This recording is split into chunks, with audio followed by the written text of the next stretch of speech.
ఏంటి నాన్న నీ ప్రాబ్లము? మేఘాన్ని చేసుకుంటే లైఫ్ ఎంత బాగుంటుందో తెలుసా? చెప్పు నీ మనసులో ఏదో ఉంది, చెప్పురా నాకు ఒకసారి చెప్పు. ఈ పెళ్లి చేసుకుంటే నీతో కాపురం చేసినట్టు ఉంటుందిరా. నాతో కాపురం చేసినట్టు ఉంటుందా? ఎంత బాగా చూస్తున్నారా నిన్ను. చోకొట్టి పడుకోబెట్టాను, ఊకొట్టి లేపాను, ఎప్పుడైనప్పుడు మ్యాగీ నూడిల్స్ పెట్టాను. ఇంకా ఆపరా. For the first time I think I need a shoulder రా. For the first not the shoulder I want, but when nothing is available, go for the reachable. Come on.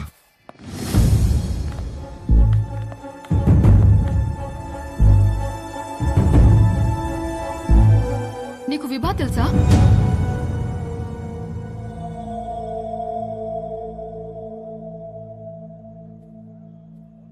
అరే తెలియకపోవడం ఏంటి?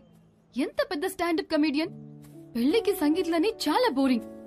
This time it's stand-up time. Come on, get ready. ఏంటి బావ ఇది? ఆపేలు రావడం ఏంటి? Show చేయడానికి వచ్చింది, నవ్వించి వెళ్ళిపోతుంది. నవ్వించకపోయినా పర్వాలేదు, నవ్వుల పాలు చేయకపోతే చాలు. హర్ష, విభా బాగా హర్ట్ అయి ఉంటుంది. ఇప్పుడు ఎలాంటి జోక్స్ వేస్తుందో ఏంటో.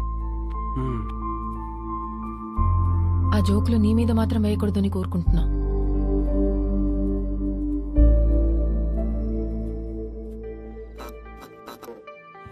ఇండియన్ హిస్టరీలో, జాగ్రఫీలో, ఫిజిక్స్ లో, కెమిస్ట్రీలో ఫర్ ద ఫస్ట్ టైం పెళ్లిలో stand up. This is Viva. Congratulations to the bride and groom. Thank you. మా బతుకు బస్ స్టాండ్ అవ్వకుండా కాపాడేదే మొగుడు పెళ్ళాల జోక్స్. అమ్మా తల్లి, మామే జోకులు వద్దమ్మా. అరే వద్దమ్మా. వద్దా? వద్దు. సరే, నా గురించి చెప్తా. నా లైఫ్ లో నన్ను బాగా ఇన్ఫ్లుయెన్స్ చేసిన ఒక వ్యక్తి ఉన్నాడు. అతని పేరు సుబ్బు. మా నాన్న. మీరు అనుకున్నది కరెక్టే, తన పేరు సుబ్రహ్మణ్యమే. కానీ నా కథ వింటే సుబ్బు అని పిల్లడమే ఎక్కువ అని మీరే ఫీల్ అవుతారు. రియలీ అంత టార్చర్ పెట్టాడు. ఇదే మాట సుబ్బుని అడిగాను అనుకోండి, వీడొద్దు వాడొద్దు అని నేనే టార్చర్ పెట్టానంటాడు. మరి పెళ్లి కొడుకుల్ని పేక ముక్కల్లా చూపిస్తూనే ఉన్నాడు.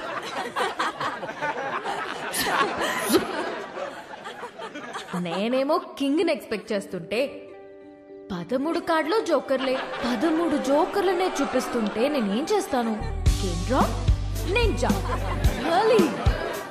అప్పుడొచ్చాడు నా రాజకుమారుడు.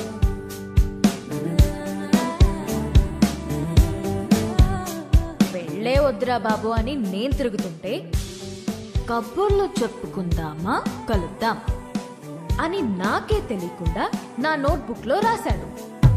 సుబ్బు పంపిన జోకర్ అయి ఉంటాడులే అనుకుని లోలా బైక్ ఎక్కా. వాడు చెప్పాడు కబుర్లు. రోజంతా టైమే తెలియలేదు. దిగాక తెలిసింది వాడు లోలా వాడు కాదు, ఆ బుక్ లో రాసిన అవులాగాడు. సుబ్బు పంపిన వాడికి అంత బుర్ర ఉండదే అనుకుని దమ్ముంటే కలువన్నాను. వాడి సంగతి తేల్చేద్దామని రమ్మన్నా. పెళ్లి విషయంలో నాకున్న భయం పోవాలంటే యూ నీడ్ అ హోప్ అని నా కోసం పింక్ బలూన్ పెట్టాడు. హోప్ అంటే ఎంత బలంగా ఉండాలి. బలూన్ ఇచ్చాడు. అదే ఆలోచించుకుంటూ సిటీ మొత్తం తిరిగాను. అప్పుడు తగిలాడు ఒకడు. చుట్టూ పొదలు, మనుషులు లేరు. వెన్నులో వణుకు మొదలైంది. ఏం కావాలరా అని అడిగితే ఒక్క ఛాన్స్ ఇమ్మన్నాడు. ఎలాగో ఎస్కేప్ అయ్యి ఇంటికొచ్చాను గాని వణుకు మాత్రం తగ్గలేదు.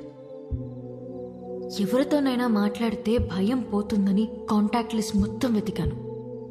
ఎవరికే చేయాలనిపించలేదు. సుబ్బుకి చేద్దామంటే అక్కడికి ఎందుకు వెళ్ళావు, అక్కడేం పని నీకు అని మొదలెడతాడు. నా సిచ్యువేషన్ని అర్థం చేసుకోడు. సడన్ గా ఒంటరిగా ఉన్నానని అనిపించింది. కాంటాక్ట్ లిస్ట్ లో ఎన్ని వందల పేర్లు ఉన్నాయని కాదు, అవసరమైనప్పుడు మన ఎమోషన్స్ ని షేర్ చేసుకోవడానికి మనకంటూ ఒకడు ఉండాలి.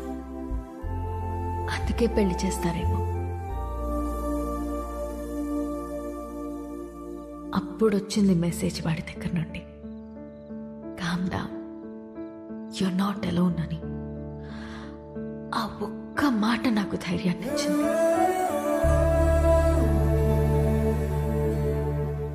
నిద్రపోయే వరకు జోజో పాడమన్నాను.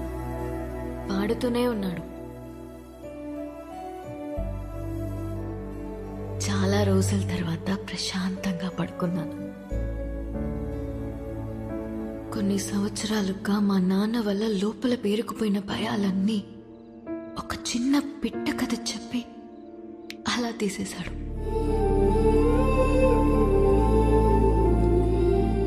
కనిపించకుండానే ఒక కాపురం చూపించాడు. కలుద్దామనుకున్నా. మా నాన్నకి హీ ఈజ్ ద వన్ అని చూపించాలని వెయిట్ చేశాను. అంతలోనే మా నాన్న షాక్ ఇచ్చాడు, వాడికి పెళ్ళి అని.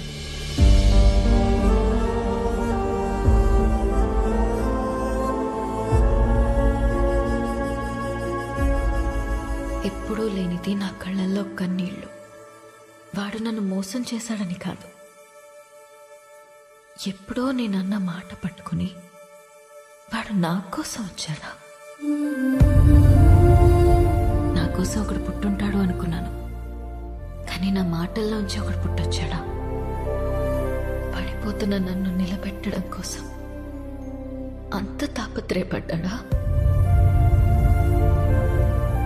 హోల్డ్ యువర్ స్మైల్ అన్నాడు. నా కోసం తన ఫ్యామిలీని ఒప్పించాలని ఒంటరిగా కష్టపడుతున్నాడా? వాడి గురించి తలుచుకుంటుంటే ఇప్పుడు కూడా కన్నీళ్ళు ఆగట్లేదు.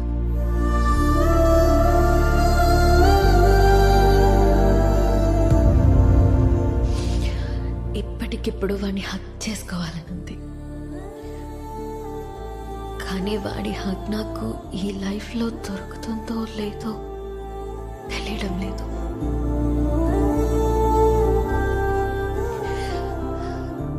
కథ మధ్యలో ఆపేస్తున్నందుకు క్షమించండి.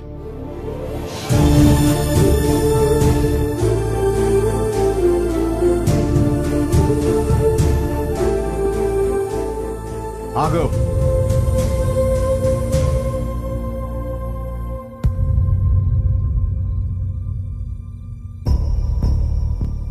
ఆగాను. చెప్పండి. వెళ్ళి పెళ్లి చేసుకుంటావో ఏం చేసుకుంటావో నీ ఇష్టం. ఎలాగైనా బతుకు. ఇక నీకు మాకు ఏ సంబంధం లేదు. కానీ వెళ్లే ముందు ఆ అమ్మాయికి సారీ చెప్పేసి వెళ్ళు.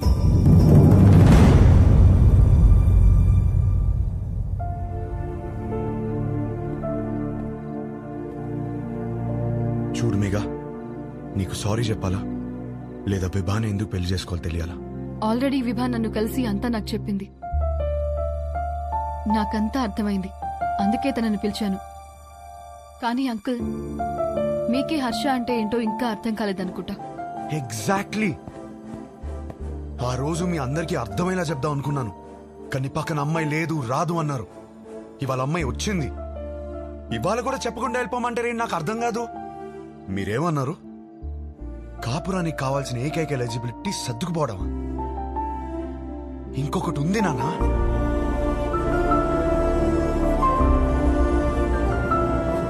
విభా మాటల్లో కనిపించిందే రొమాన్స్. అది అస్సలైన ఎలిజిబిలిటీ. విభాన్ కలిసి మొదటి రోజే అడిగేసింది, what you expect from my married life అని. నేనేదోలా ఏదేదో అనేసాను, లవ్ అని కూడా అన్నాను.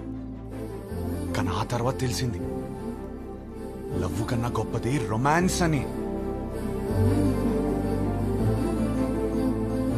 నా లైఫ్ అంతా రొమాన్స్ తో నిండిపోవాలి. అంటే ఏంట్రా, మేమంతా రొమాన్స్లు చేయకుండా కాపురాలు చేస్తున్నావా? పిల్లలు కనేస్తున్నావా? మామయ్య మీకు ఎలా చెప్పాలి? మీకు ప్రేమ అంటే అర్థమవుతుంది, రొమాన్స్ అనగానే ఏదో బూతులా మాట్లాడతారని నాకు అర్థం కాదు. రొమాన్స్ అంటే గదిలోకి వెళ్ళి తలుపులేసేసి 10 నిమిషాలు ముగించే పని కాదు. రొమాన్స్ అంటే ప్రేమని చూపించడం. ప్రతి ఒక్కళ్ళు ప్రేమిస్తున్నానని చెప్పేవాళ్లే, కానీ ఎంతమంది ఆ ప్రేమను చూపిస్తున్నారు? ఎరా ఎవరు చూపించట్లేదని ఎట్లా అంటావు? మేము చూపిస్తున్నాం ఇక్కడ. ఏంటి సార్ ఎలా చూపించారు? గిఫ్ట్ తెచ్చి తీసుకో అని టేబుల్ మీద పడేశారు అలానా? కాస్ట్లీ గిఫ్ట్ ఇచ్చారని మీరు పొంగిపోవడం కాదు సార్, దగ్గరికి వెళ్ళి ఆవిడ పొంగిపోయేలా ఇవ్వటంలో ఉంది ప్రేమను చూపించటం. అప్పుడు 10 రూపాయలు గిఫ్ట్ ఇచ్చినా సరిపోతుంది. పెద్దవాళ్ళతో ఏంట్రా ఆ మాటలు? మాకు ఆ మాత్రం తెలీదా? మొగుడు పక్కనున్నంతసేపు కోట్లు సంపాదించు, లగ్జరీ కావాలంటారు. సంపాదించడానికి వెళ్తే నువ్వు పక్కన లేవంటారు. కాస్త ప్రేమని చూపించడం తెలిస్తే రెండిట్లో ఏదో లగ్జరీ అని తెలుస్తుంది కదా. లేదా అన్ని ఒకరి దగ్గర దొరకవని స్టేట్మెంట్లు ఇస్తారు. ఒకరి దగ్గర దొరకపోతే ఇంకెక్కడ దొరకదు సార్. ఇద్దరు సంతోషంగా ఉండాలని పెళ్లి చేసుకుని ఒకరినొకరు బాధ పెట్టుకుంటున్నారు.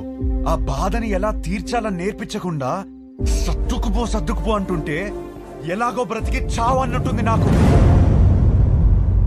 నాకు అలా పక్కనే బ్రతకాలని లేదు నాన్న. నాకు నా వైఫ్తో చాలా అంటే చాలా దగ్గరగా బ్రతకాలనుంది. అలా బ్రతకాలని తెలిసిన అమ్మాయి విభా.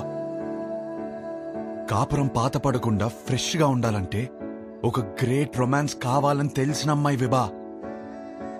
తన బాడీ తనది మాత్రమే కాదు, వచ్చేవాడిది కూడా అని హెల్దీగా అందంగా ఉంచడంలో ఎంత రొమాన్స్ ఉంది. మొగుడు పక్కనే ఉన్నప్పుడు కబుర్లు పుడుతూనే ఉండాలని ఒక అమ్మాయి కోరుకోవడంలో ఎంత రొమాన్స్ ఉంది. నాకు సన్సెట్ ఇష్టం, ఎందుకంటే నా లైఫ్ పార్ట్నర్ ఇంట్లో వెయిట్ చేస్తుందని ఆశ రేజ్ చేస్తుంది కాబట్టి. ఇలా ఆలోచించడం డర్టీ అయితే కొంచెం డర్టీ మైండ్ ఉండాలి నాన్న. నువ్వేమన్నావు మావయ్య? పెళ్లి చేసుకోవడానికా ఉంచుకోవడానికా?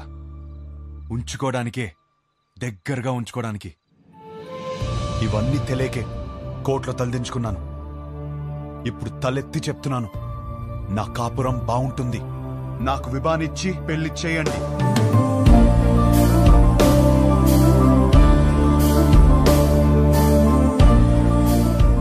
కాలు పట్టుకుని ఒప్పిస్తాడనుకుంటే మెడపట్టేసుకున్నాడేమిటి?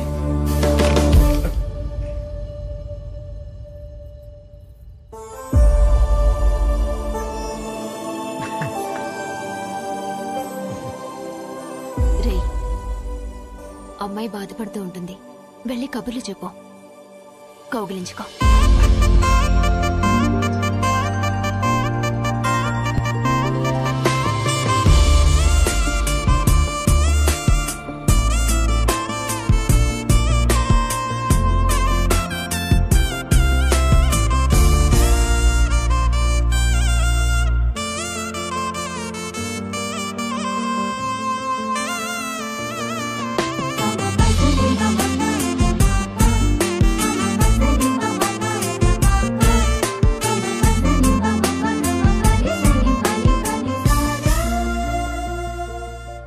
కౌగిలించుకోమంది, ఇంకా కబుర్లు చెప్పుకోమంది, ఇంకా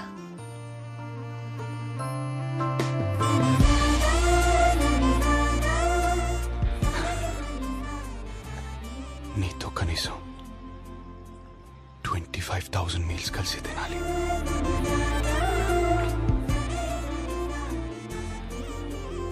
9,000 నైట్స్ కలిసి పడుకోవాలి.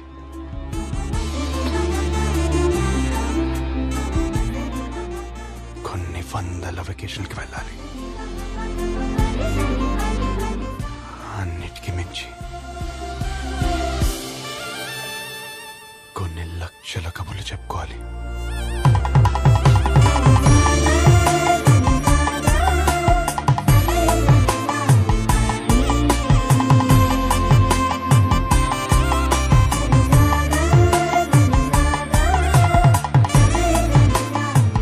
అయ్య గారు, పెళ్లి చేసుకుందామా?